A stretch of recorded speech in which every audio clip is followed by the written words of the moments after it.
प्रिय भक्तों, माता कुंती को भगवान ने कृपा करके वरदान दिया और वहां से गए पितामह भीष्म ने अपने आप को समर्पित किया। सूर्य उत्तरायण हुए, पितामह के प्राण निकले, भगवान के चरणों में समा गए। इच्छा मृत्यु का वरदान था पितामह को। पितामह भीष्म बहुत सेवा करते थे। पितामह भीष्म का नियम था कि द्वार पर कोई आ जाए तो भूखा नहीं जाता था। अन्नदान बहुत करते थे भीष्म पितामह, अन्न सेवा बहुत करते थे। पिता की सेवा बहुत की है इन्होंने। इसलिए मैं आप लोगों से कहूंगा कि घर में जो आप लोग भोजन करते हैं तो भोजन करने के पहले कुछ रोटी किसी संत के लिए, साधु के लिए निकालना सीखिए। हफ्ते में, महीने में एक बार अपनी तरफ से अन्न क्षेत्र बंटवाओ। वृंदावन में हजारों साधु संत रोज भोजन करते हैं, हजारों संत रोज खाते हैं। आप लोग दर्शन कर सकते हैं। आप में से कितने लोगों ने दर्शन किया है कि यहाँ नित्य प्रसादी सेवा चलती है? ये हजारों साधु संत यहाँ रोज सवेरे अन्न क्षेत्र बंटता है तो प्रसाद लेने आते हैं। आप भी इन संतों को एक दिन की प्रसादी बंटवाओ, हर महीने बंटवाया करो कि आपके घर से महीने में एक बार संतों के नाम से निकल जाएगा। जीवन में धन है तो उसे अच्छे काम से जोड़ो, धर्म से जोड़ो। 100 रुपए कमाओ तो 5 रुपए धर्म के लिए निकालो। ये वृंदावन में साधु संत रहते हैं, भजन करते हैं। ये हम भजन नहीं कर सकते, हम भक्ति नहीं कर सकते तो कोई बात नहीं, ये साधु संत भजन करते हैं दिन भर। इनमें से संत ऐसे संत भी हैं जो रोज वृंदावन की परिक्रमा लगाते हैं, रोज बिहारी जी का दर्शन करते हैं, रोज भगवान के नाम की माला जपते हैं। अरे हम भजन नहीं कर सकते तो क्या हुआ? जो भजन कर रहे हैं उन संतों को रोटी देके हम उनके भजन में सहायक तो बन ही सकते हैं। तो आपके तरफ से हर महीने नियम बनाओ कि हम एक महीने में एक बार अपनी तरफ से एक दिन अन्न क्षेत्र बंटवाया करेंगे और इन संतों को अपनी तरफ से रोटी की सेवा किया करेंगे। इसी बहाने आपका धन शुद्ध रहेगा और आपकी रोटी संतों को मिलेगी। आज बच्चों का जन्मदिन आए, शादी की सालगिरह आए, तब तो विशेष रूप से ये काम आप लोगों को करने चाहिए।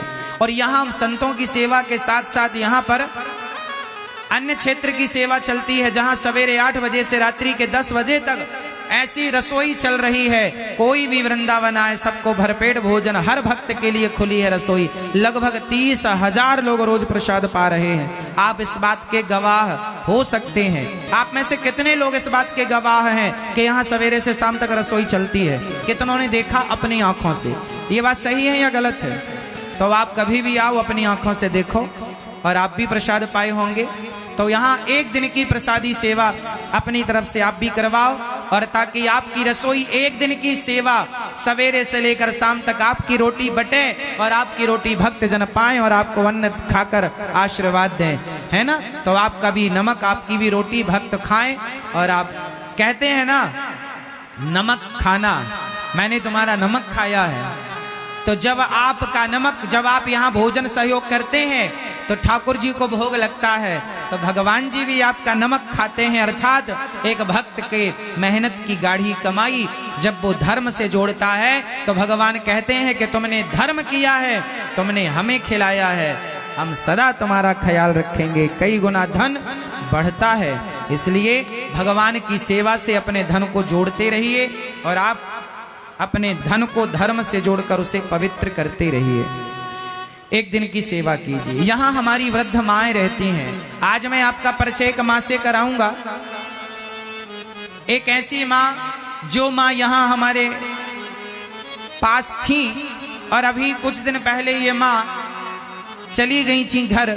इनके अपने कोई लेने आए थे, परंतु जाने के लगभग 10, 15 या 20 दिन बाद ही माँ फिर वापस आ गई। क्यों आई? माँ से ही पूछेंगे कि माँ जाने के बाद फिर वापस क्यों आई। मैया राधे राधे, कैसी हो मेरी माँ? राधे राधे। ठीक हैं आप?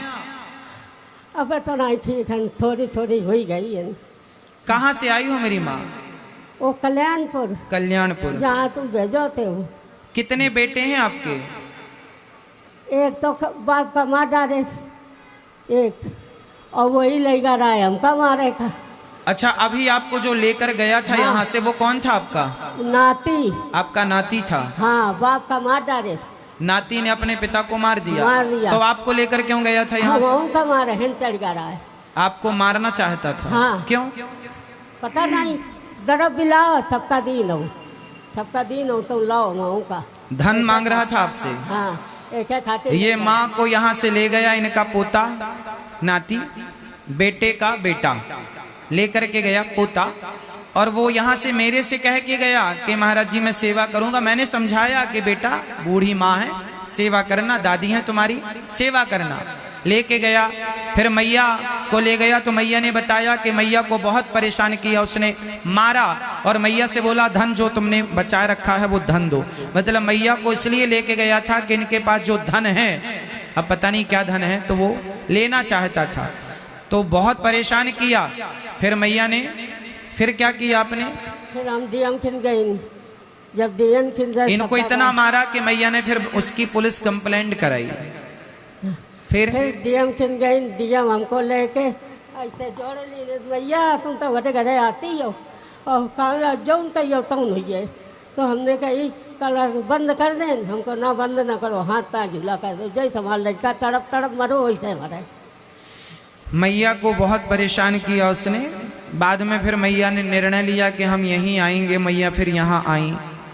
2 बेटे हैं, पोता है, और अच्छे पद पर हैं, पैसा कमाने वाले हैं, लेकिन वो सेवा नहीं करते, सेवा करने को तैयार नहीं है।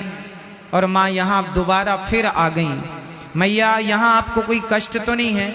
ना, हमारा बेटा मिल गया, बस हम बेटा के देखो चाहते। तो यहाँ जब आप आई तो आपसे हमने कोई पैसे तो नहीं लिए आपको यहाँ रहने के?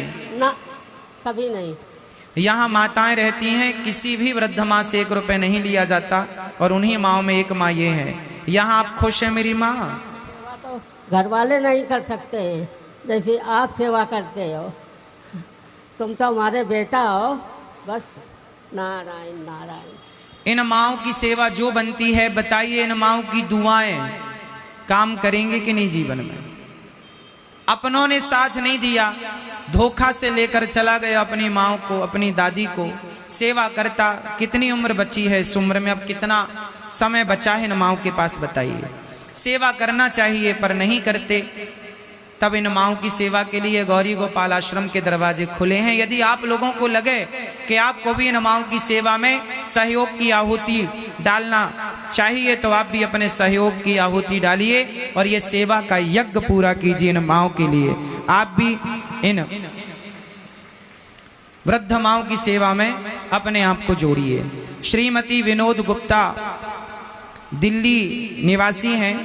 अपने सुपुत्र अनिल राय गुप्ता की ओर से संगीता राय गुप्ता की शादी की 30वीं वर्षगांठ के अवसर पर 27 मई का संपूर्ण भंडारा और नवनिर्मित आश्रम में आप 5 कमरे बनवाकर वृद्ध माओं को समर्पित कर रहे हैं और आप 25 लाख रुपए का सहयोग कर रहे हैं वृद्ध माओं के लिए।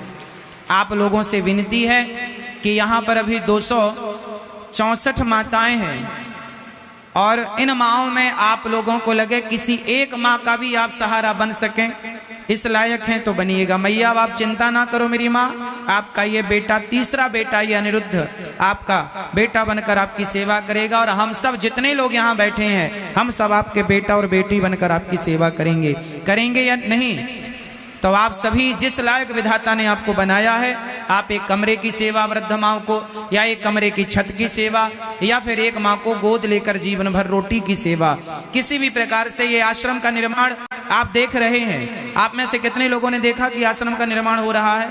इस निर्माण में एक ईंट भी आपकी लग जाए तो भी अच्छा है कि आपका एक सहयोग इस आश्रम में लगा, जहाँ माएँ रहेंगी और आपको दुआएं और आशीर्वाद मिलेगा।